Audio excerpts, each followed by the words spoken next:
আসসালামু আলাইকুম। খুবই লজ্জাজনক একটা বিষয়ে কথা বলতে হচ্ছে। এই দেশের মানুষের এত পরিমাণের অধঃপতন হইছে যে শেষ পর্যন্ত কবর জিয়ারত নিয়ে পর্যন্ত ভণ্ডামি করতেছে।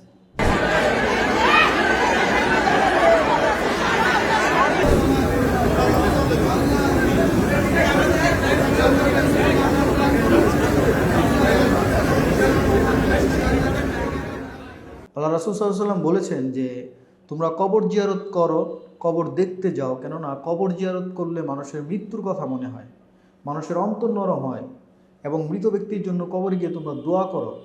কিন্তু এখন এই যে কবর জিয়ারতের নামে যে দলবল একসাথে গিয়ে ধাক্কা ধাক্কি করে লোক দেখানো যে ভণ্ডামিগুলো করতেছেন, এগুলা বাদ দেন ভাই। এ দেশের মানুষ কিন্তু এখন বুঝে কোনটা ভণ্ডামি আর কোনটা সত্যি সত্যি তার জন্য দোয়া।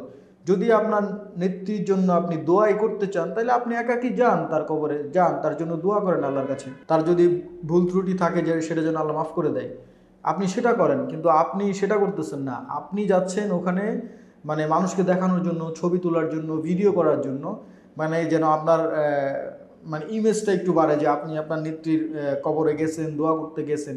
এই যে এগুলো করে করে নিজের দলরে একদম রসাতলে দিয়ে দিচ্ছেন। আপনাদের দলের মানে এই যে দলের এই অবস্থা, নিজেদের কারণে আপনাদের আজকে এই অবস্থা। মানুষ কি এখন বুঝে না? মানুষ কি এতই বোকা যে আপনারা যে যাচ্ছেন এগুলো মানুষ বুঝে না আপনারা কেন কবরে যাচ্ছেন? সেগুলো মানা যায় বলেন তো?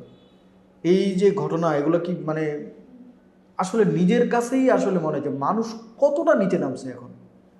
কবরটাকে পর্যন্ত মানুষ এখন ছাড়তেছে না।